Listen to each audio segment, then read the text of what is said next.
salam kepada Bu Guru.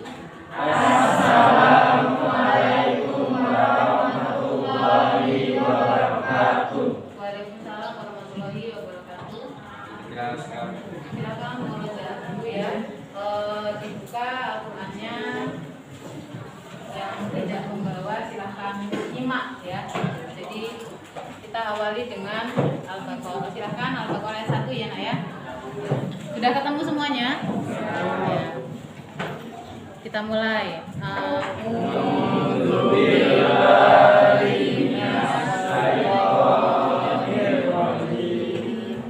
Bismillahirrahmanirrahim.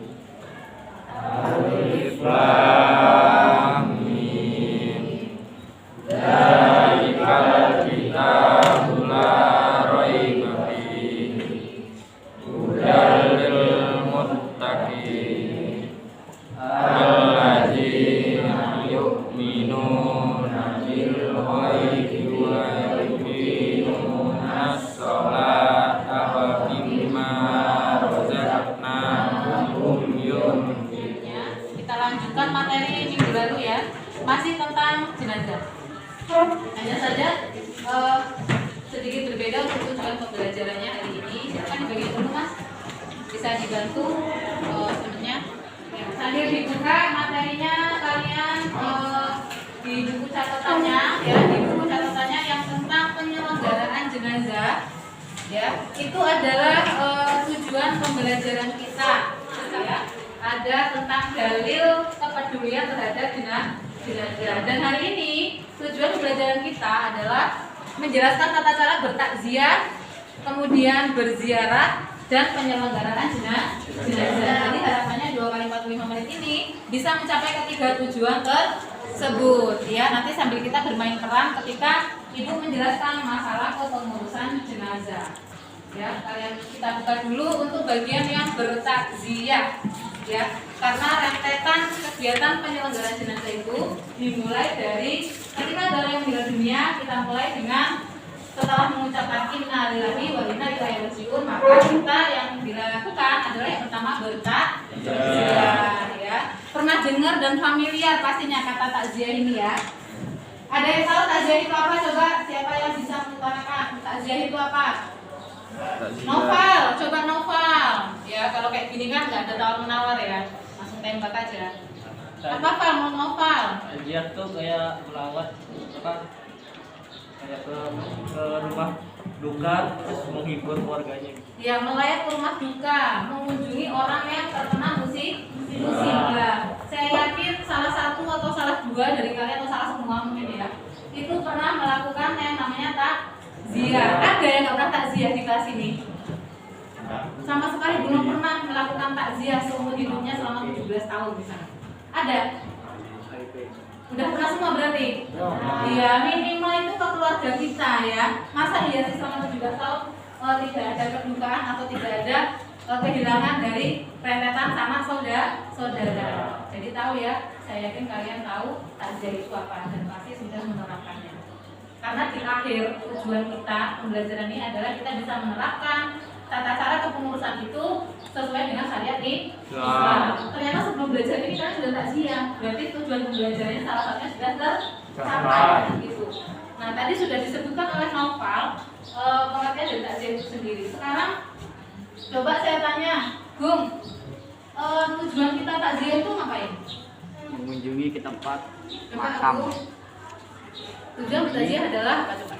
Menurut kamu ngapain sih? Katanya pernah nih takziah kan gitu. Apa? Sejarah sekarang nih Bertakziah, layat. Nah, layat itu tujuannya apa? Coba. untuk menghibur keluarga yang sedang terkena musibah. Menghibur keluarga yang terkena musibah. Kalau menurut Handi, apa tujuannya bertakziah itu? Sama aja, nggak boleh sama ya, nanti dikira contekan. Ada yang lain selain menghibur apa nak? Mendoakan. Terus apa lagi? Memberi semangat. Ayo semangat gitu ya. Tepuk tangan gitu bukan ya? Bukan. Gimana sistemnya spesifik? Karena bahasa itu seringkali maknanya beda. Memberikan dukungan moral tuh bahasanya agak ilmiah dikit. Ya. Memberikan dukungan moral. Yang luar, apalagi tujuannya kalau takziah itu? Iya, memberikan sumbangan. Berupa apa nih biasanya? Bisa uang, bisa barang, atau tenaga. Ya. Coba kalau nggak ada yang bagi tenaga, nggak ada yang gali kubur, kan repot. Iya nggak? Nah, gitu. Karena nggak mungkin itu dilakukan keluarganya. Biasanya pasti dari masyarakat. Ya. Tuh. Kita ke materinya lagi yang takziah ya.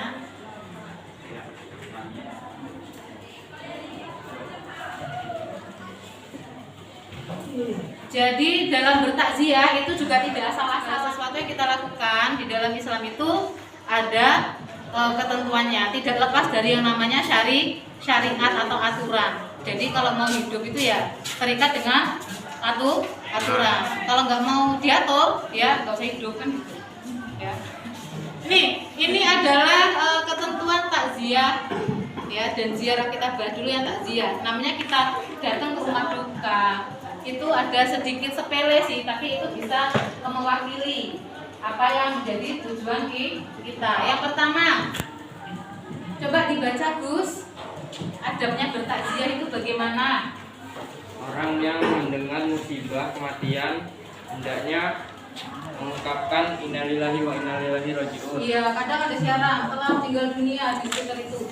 Ya Allah, kadang aku salah ngomong ya, kadang-kadang ya, atau cuma apa gitu, mengungkapkan. Harusnya kan dengan kata yang seperti ini, bahwasanya segala sesuatu itu akan kembali kepada Allah Subhanahu wa Ta'ala. Yang kedua adabnya, coba Bet dibaca Bet. Kok ada di slide Mak? Menyampaikan doa untuk kebaikan dan ampunan terhadap orang yang meninggal serta kesabaran bagi orang Iya, menyampaikan doa boleh. Ada yang mau ditanyakan untuk terkait takziah? Boleh, kalau mau ditanyakan silakan. Yang kurang jelas nih, misalnya takziah kok begini atau apa, boleh silakan. Kalau tidak ada nanti tambahkan. Cukup?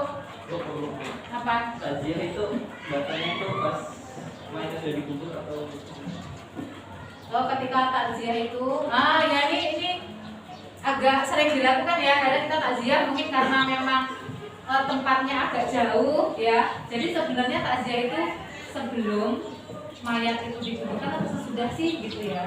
Karena kalau sesudah itu nanti kita akan membedakan takziah dan ziarah. Kalau takziah itu datang ke rumah duka. Kalau misalkan ziarah itu dia mengunjungi makam. Jadi ketika kita emang datang, terlepas sebelum atau sesudah, itu namanya bertakziah. Selagi yang kita kunjungi itu adalah rumah duka. Ya, tidak apa-apa, bukan berarti itu diartikan enggak takziah gitu ya. Tapi tetap, kecuali kalau ketika kamu terlambat terus menuju pemakamannya, ya itu bisa dikatakan sekaligus berzikir. Ya, itu ya. Sekarang kita mulai ke ziarah ya. Ziarah gitu ya, sering panggilannya kayak gitu. Ziarah itu apakah selamanya terbatas kepada keluarga yang meninggal dunia atau boleh siapa saja yang kita ziarahi?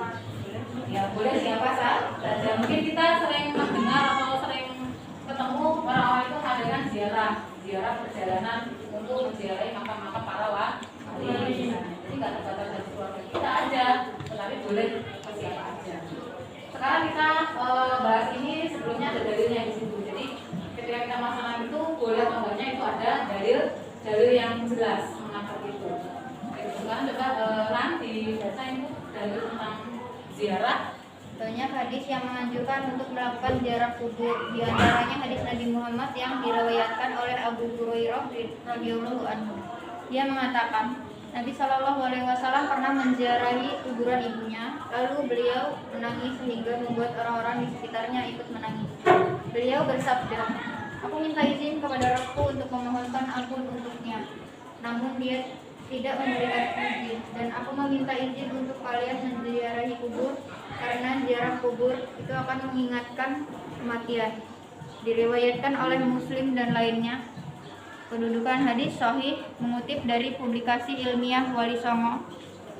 Ya, jadi di sini adalah namanya hadis itu sumbernya dari perkataan atau perbuatan yang pernah dilakukan oleh Nabi Shallallahu Alaihi Wasallam. Itu sumbernya dari beliau.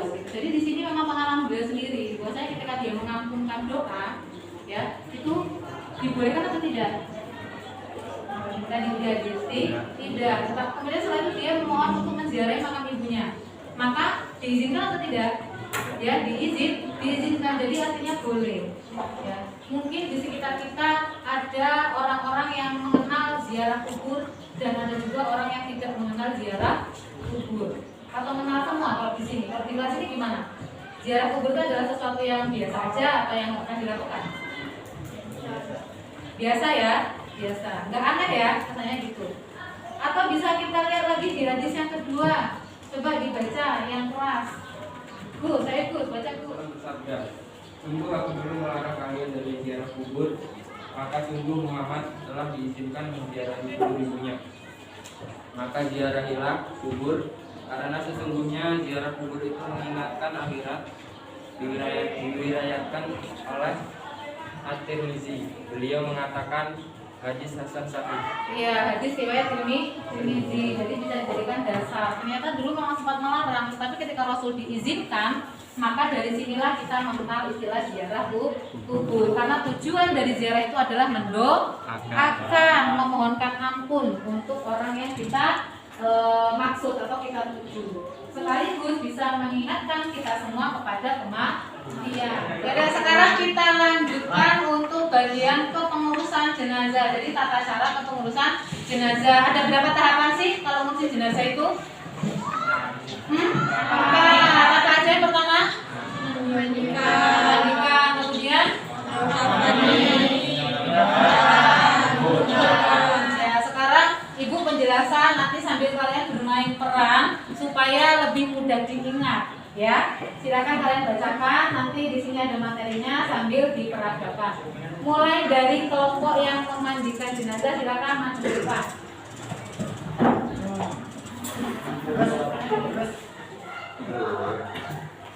Saya awali. Assalamualaikum warahmatullahi wabarakatuh.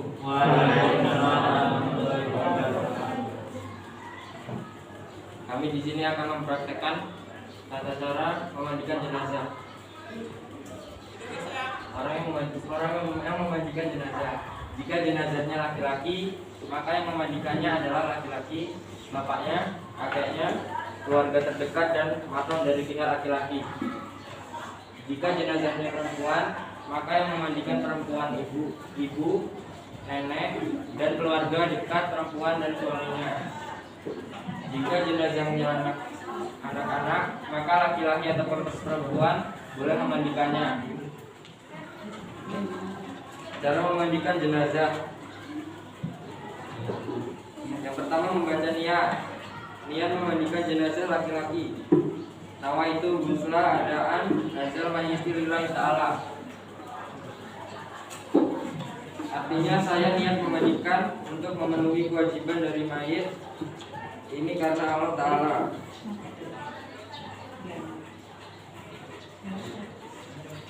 Ya, pertamanya berarti saya luruskan membaca nih niat untuk memandikan, ya. Mayiti kalau perempuan berarti ya. Kemudian sesuai dengan materi yang kalian berikan, coba dibacakan itu tata caranya yang 6. Angkat kepala jenazah sampai setengah duduk. Nah, berarti yang pertama dilakukan adalah sedikit mengangkat kepala jenazahnya sampai setengah duduk. Coba diperagakan. Nah, jadi tujuannya apa? Supaya setelah ini diapain? Setelah ini tekan perutnya agar kotoran keluar. Iya, ditekan agak seperti diurut gitu ya, Nak ya. Tujuannya adalah supaya apa? Agar kotorannya keluar. Iya, agar kotorannya keluar. Cukup nahan ini, kasihan ya. Silahkan direbah lagi. Jadi tujuannya itu supaya kotoran-kotorannya keluar. Karena pasti orang yang mengalami sakaratul maut itu mengeluarkan kotoran. Ya, seperti itu. Kemudian siram seluruh tubuh jenazah diikuti dengan membaca niat memandikan jenazah. Ya, disiram dari sisi kanan, ya, kiri dengan bilangan yang upayakan dan ganjil tanpa terputus, ya. artinya berkelanjutan. Ada yang pakai gayung, biasanya ada juga yang pakai seorang. Udah cukup. Kemudian apa lagi setelah disiram? Kemudian bersihkan kubul atau kemaluan depan dan dubur kemaluan belakang jenazah. Ya, jadi artinya bersihkan semua bagian-bagian yang mungkin di situ terdapat kotoran, ya, dibersihkan dengan apa? Sabun dan lain sebagainya. Ya, terutama di daerah-daerah yang memang mungkin banyak kotorannya. Ya, seperti itu. Biasanya yaitu itulah di sini seorang anak ya membersihkan jenazah orang tuanya. Jadi nggak berjijik, gitu kan? Ya, seperti itu. Kadang ada yang agak nggak tega karena merasa jijik atau segala macam. Berbeda-beda loh. Ya, setiap manusia itu pasti berbeda-beda. Ini adalah balas budi kita. Ya, selama kita kecil kita juga diurusi sedemikian rupa, gitu.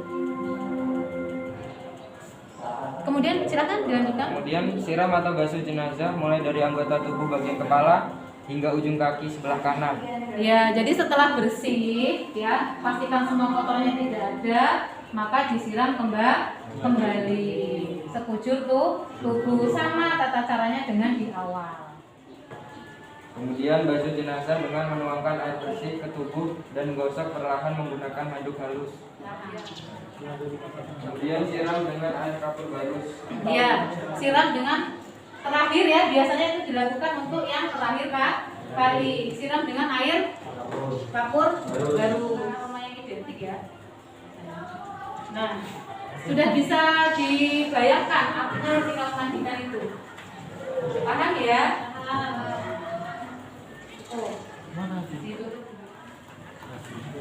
Saya akhiri. Wassalamualaikum warahmatullahi wabarakatuh.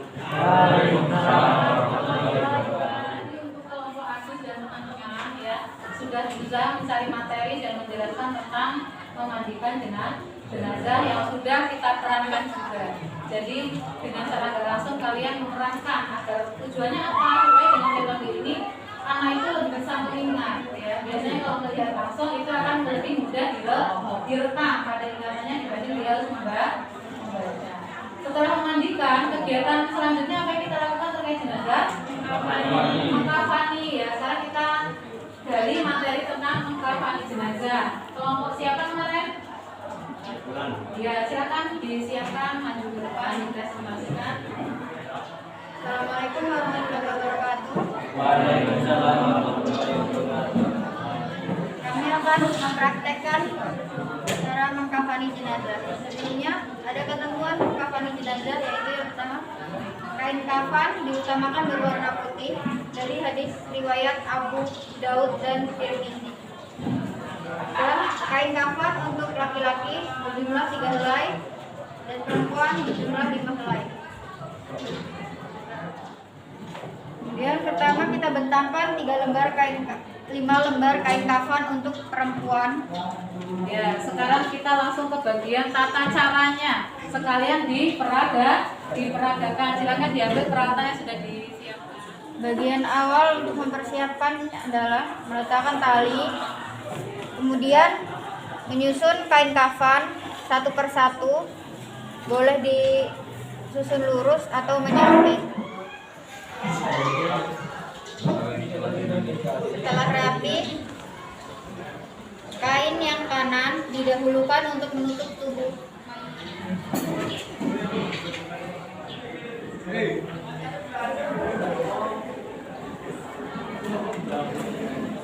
Jika sudah rapi, maka tali dipasang satu persatu dengan erat.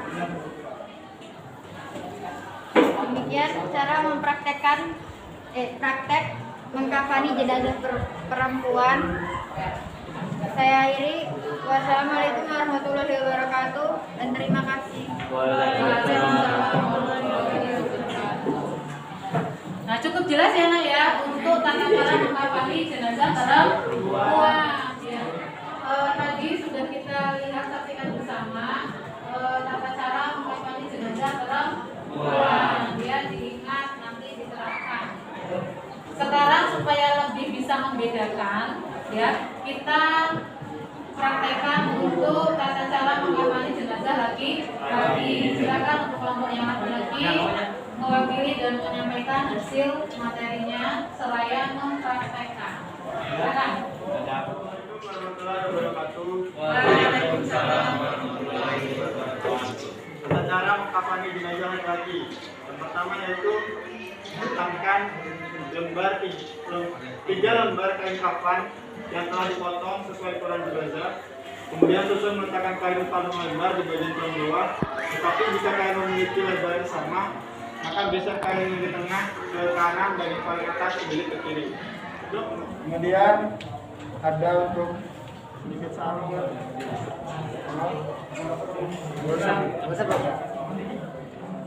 Lalu kemudian apa lagi? Ini bisa dipakai. Korban. Kalau tadi untuk yang perempuan itu yang digunakan adalah sebagai jilbab. Kalau laki-laki nanti difungsikan seperti menggunakan sorban.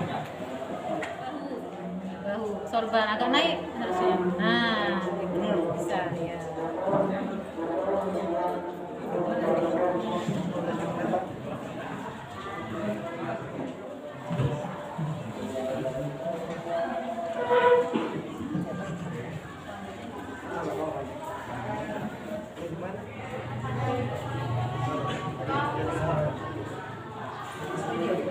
Beginilah cara mengkafani jenazah bagi jenazah laki-laki. Sekian dari kami. Assalamualaikum warahmatullahi wabarakatuh. Tadi sudah kita memandikan, sudah kita kafani. Sekarang tahap selanjutnya apa? Menyolatkan jenazah ya. Jadi ini jenazahnya sudah ada. Ya, sekarang silakan bagian kelompok yang menyolatkan jenazah bisa menunjukkan tata caranya ke depan seraya dipraktekkan. Silakan. Assalamualaikum warahmatullahi wabarakatuh. Berikutnya adalah cara menyolatkan jenazah. Yaitu yang pertama, orang yang berhak menyolatkan jenazah. Orang yang diwasiatkan. Pertama adalah orang yang diwasiatkan. Syaratnya, seseorang yang diberi wasiat tersebut bukanlah orang fisik atau ahli bid'ah. Kedua adalah ulama, ustaz atau pemimpin agama. Yang ketiga, orang tua jenazah. Keempat, anak-anak jenazah. Berikutnya, keluarga terdapat jenazah dan jamaah muslim.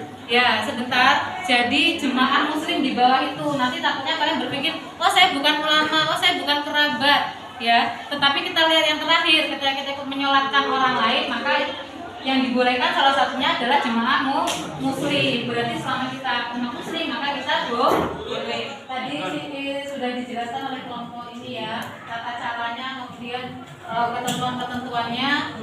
Jadi sekarang supaya lebih jelas langsung dipraktekkan ya oleh mereka. Kita mulai dulu untuk yang ini adalah jenazah laki-laki. Tadi kan sapnya harus ganjil satu aja, satu kan ganjil ya.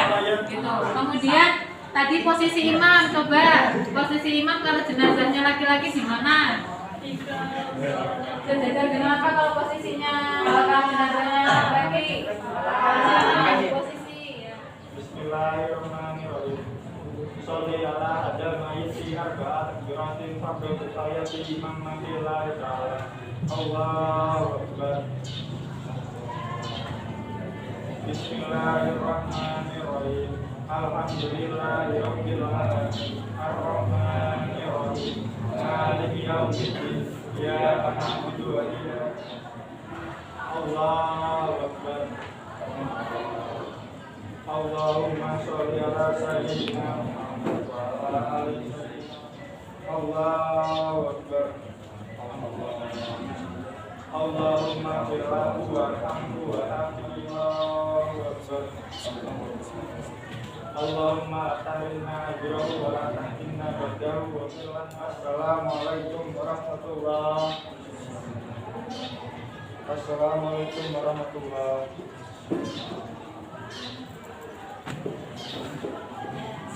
Tadi adalah tata cara sholat jenazah. Kami akhiri. Wassalamualaikum warahmatullahi wabarakatuh. Waalaikumsalam warahmatullahi wabarakatuh. Ya, itu tadi ya Nak ya penjelasan dari. Silakan kembali ke duduknya. Terima kasih untuk kelompok yang menjelaskan ya. Tadi sudah sangat jelas dipaparkan di sini bahwasanya hanya terdapat sedikit perbedaan, yaitu ketika bacaan sholat dudukannya. Hu diganti dengan ha apabila dia perempuan, dan juga letak imam. Kalau laki-laki imam sejajar dengan, kalau perempuan sejajar dengan paling besar, ya. Gitu saja. Sekarang kita lanjut ke bagian terakhir dari pengurusan jenazah ini adalah menguburkan jenazah. Ya, coba perhatikan setelah tadi ada 3 rangkaian kegiatan, ya, dari memandikan, kemudian mengkafani, sudah disolatkan. Kegiatan yang terakhir apa, Nak? Menguburkan. Silakan dijelaskan ke depan untuk kelompok yang menguburkan jenazah.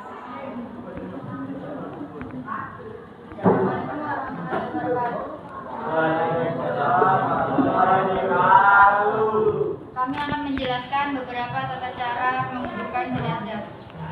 Sebelumnya, ada beberapa waktu yang sebaiknya dihindari ketika menguburkan jenazah. Yang pertama, ketika matahari terbit hingga naik. Kedua, matahari berada di tengah-tengah. Dan ketika matahari hampir terbenam atau benar-benar terbenam. Kemudian tata cara menguburkan jenazah. Pertama, memperdalam lubang kubur supaya tidak tercium bau jenazah dan tidak dimakan oleh binatang pemakan bangkai. Kemudian meletakkan jenazah di tepi lubang atau liang kubur sebelah kiblat, lalu ditaruh papan kayu atau semacamnya dengan posisi agak miring supaya jenazah tidak langsung tertimpa tanah. Kemudian di atasnya ditaruh semacam bata posisi mendatar untuk menahan tanah timbunan sehingga tidak mengenai jenazah langsung, khususnya kondisi tanah gembur seperti yang telah dijelaskan sebelumnya. Yang keempat, meletakkan jenazah dengan memasukkan kepala jenazah. Ya, ini adalah kurang lebih gambaran, ya, tadi sudah dijelaskan bahwasanya siapa saja atau bagaimana tata cara menguburkan sudah ada, kemudian waktu-waktu yang ditentukan juga sudah ada. Tadi itu ya, Nak, ya, jadi kita sudah membahas alhamdulillah tujuan kita hari ini tercapai tentang penyelenggaraan jenazah dari memandikan sampai dengan menguburkan, ya. Kesimpulannya pada pembelajaran kita hari ini adalah kita dapat menerapkan tata cara kepengurusan sesuai dengan syariat di Islam. Ya, pembelajaran kita hari ini cukup sampai di sini. Nanti minggu depan akan kita lanjutkan dengan pengambilan nilai. Ya, pengambilan nilai akan Ibu lakukan nilai keterampilan. Ya, nilai keterampilan yaitu kalian praktek penyelenggaraan jenazah dari memandikan, mengkafani, menyolatkan sampai dengan menguburkan. Ya, nanti kelompoknya akan saya share siapa-siapa saja kawannya. Nanti silakan dipersiapkan waktunya 1 minggu di rumah. Jelas untuk tugasnya? Ada pertanyaan? Ya, kalau tidak ada, sekian pembelajaran kita hari ini. Semoga apa yang kita Ibu sampaikan ini bermanfaat. Ya, kurang dan lebihnya Ibu mohon maaf. Ibu Airi, assalamualaikum warahmatullahi wabarakatuh. Waalaikumsalam warahmatullahi wabarakatuh. Silakan buku paketnya dikumpulkan dulu, ya, dengan rapi, dikembalikan ke perpustakaan. Silakan.